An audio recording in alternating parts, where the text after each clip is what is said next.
There's an old saying in Detroit, if you're not at the table, you're on the menu. But this week, Ford's CEO Jim Farley took a look at the seating chart for the upcoming Senate hearing and decided the table is rigged. But as it turns out, Ford isn't dodging Senator Ted Cruz because of a scheduling conflict. Jim Farley is dodging it because of Elon Musk.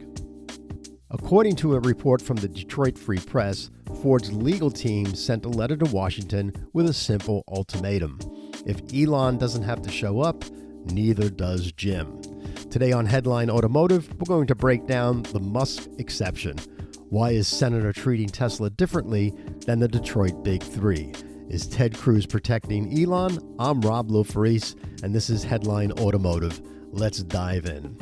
Some of the backstory. With the average new car price edging past $50,000 and monthly payments streaking past $800 a month, and that's always without car insurance, affordability on the showroom floor has become a buzz on news cycles, especially with continued high auto loan rates both for new and used cars.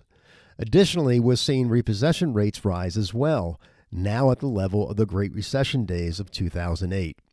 So Senator Cruz, starting a new year, took this opportunity to call a Senate hearing for January 14th to discuss the automotive affordability issue, or lack thereof.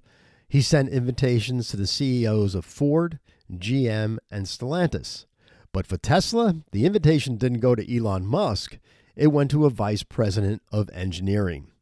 And Jim Farley and Ford's lawyers immediately flagged this, writing back that Ford objected to sending its CEO when Tesla planned to send a vice president. Additionally, Senator Cruz likely didn't check the automotive calendar because January 14th starts the news cycles of the Detroit Auto Show prep, hour-by-hour press conferences surrounding the auto industry for 2026 and beyond. So fast forward to today, the Senate hearing on vehicle affordability was postponed, following concerns from Ford, and the committee is coordinating with auto industry leaders to reschedule the hearing for another day, likely in the very near future. But Ted Cruz took the time to criticize Ford's CEO Jim Farley's threat of a no-show and raised the possibility of issuing a subpoena. All in all, I think Ford's position is understandable.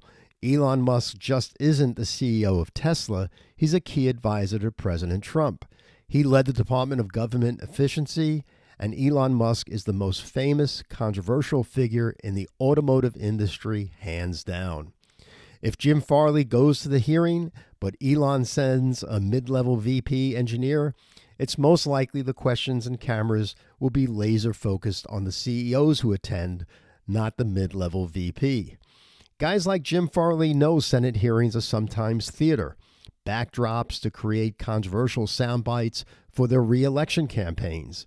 It's easy to predict Republicans grilling Detroit CEOs on woke policies and EVs losing money, and Democrats grilling CEOs on unions, labor costs, and President Trump's impact of his tariffs.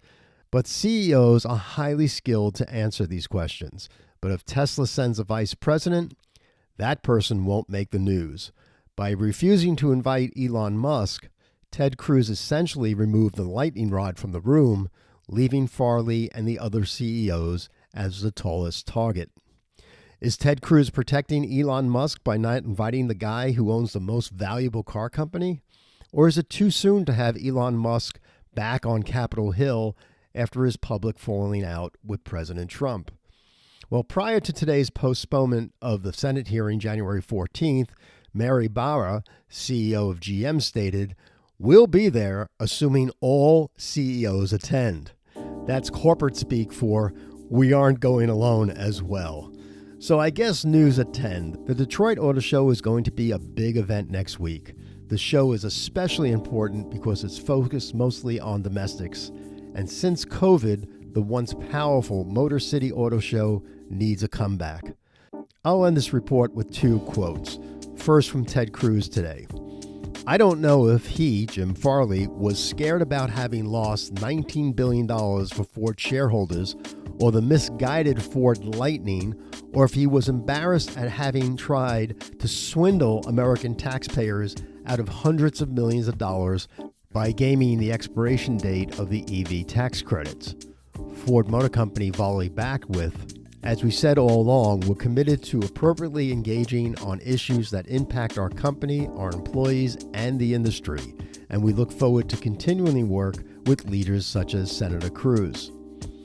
I anticipate this hearing nonsense to take center stage next week at the Detroit Auto Show, which is kind of unfortunate because there's so much positive news that will break from products to technology to innovation that we should be focused on first and foremost. Leaving politics in D.C. so the car guys can have some fun. This is Rob Lofaris for Headline Automotive. I'll see you in Detroit.